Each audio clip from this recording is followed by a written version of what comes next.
It is one of the most iconic American foods. Every year, Americans eat roughly 20 billion of them. It's the star of backyard barbecues, the king of baseball games, and the ultimate street food. But have you ever stopped to ask the obvious question? Why on earth do we call it a hot dog? I mean, think about it. It's a sausage. It's made of pork, beef, or chicken. There is absolutely no dog in a hot dog. So did the name come from a mistake, a joke, or something a little darker?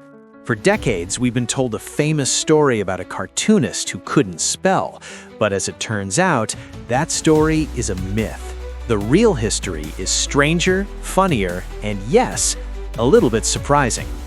Welcome to Simple Things Surprising Histories. Today, we're peeling back the bun to find the truth behind the hot dog.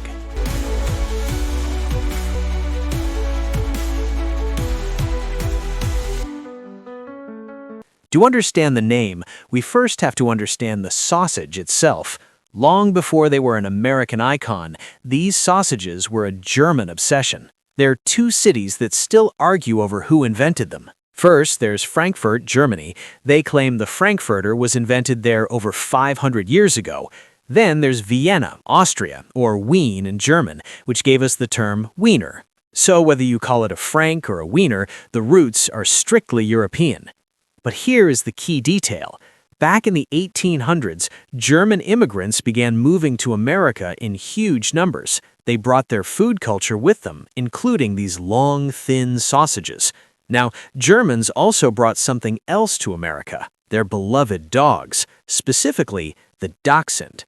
These small, long-bodied hounds were incredibly popular among German immigrants, and almost immediately, Americans noticed a resemblance. The sausages were long, thin, and pink. The dogs were, well, long, thin, and pink. It didn't take long for people to start making the connection. By the late 1800s, German butchers were already selling what people jokingly called Dachshund sausages. But that was just a nickname. How did we get from Dachshund sausage to hot dog? This is where the history books usually get it wrong. Most people think the name was invented at a baseball game in New York, but the real evidence points to a different location entirely.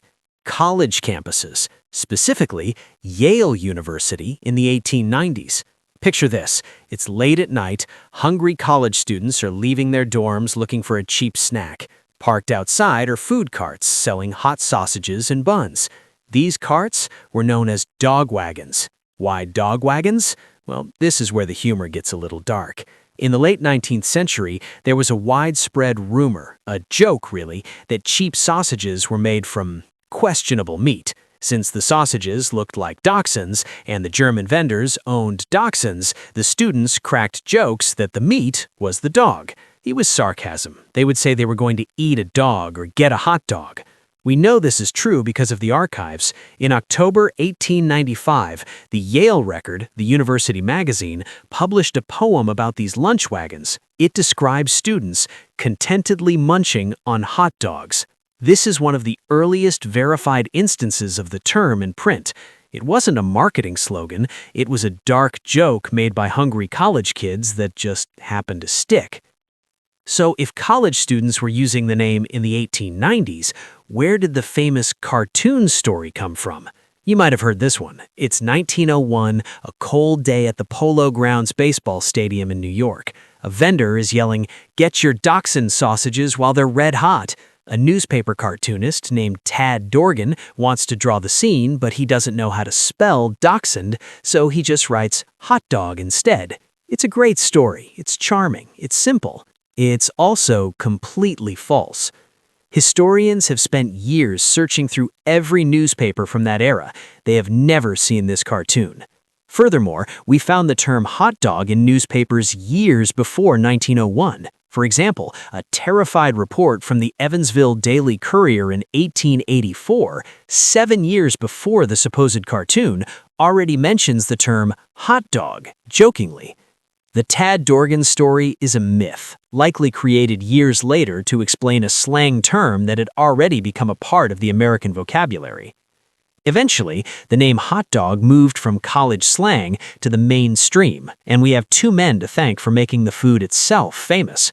First, Charles Feltman, a German baker at Coney Island, who is credited with being the first to put the sausage in a specialized long bun around 1867.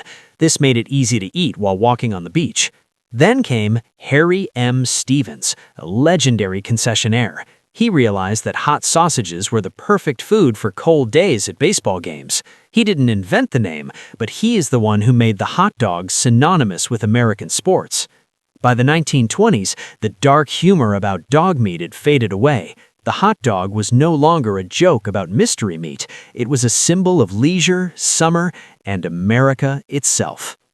So, the next time you take a bite of a hot dog, remember, you aren't just eating a sausage, you're eating a 500-year-old German tradition renamed by sarcastic American college kids and popularized by baseball legends. If you enjoyed this slice of history, go ahead and smash that like button. It helps the channel more than you know. And don't forget to subscribe to Simple Things for more surprising stories behind the everyday world. I'll see you in the next one.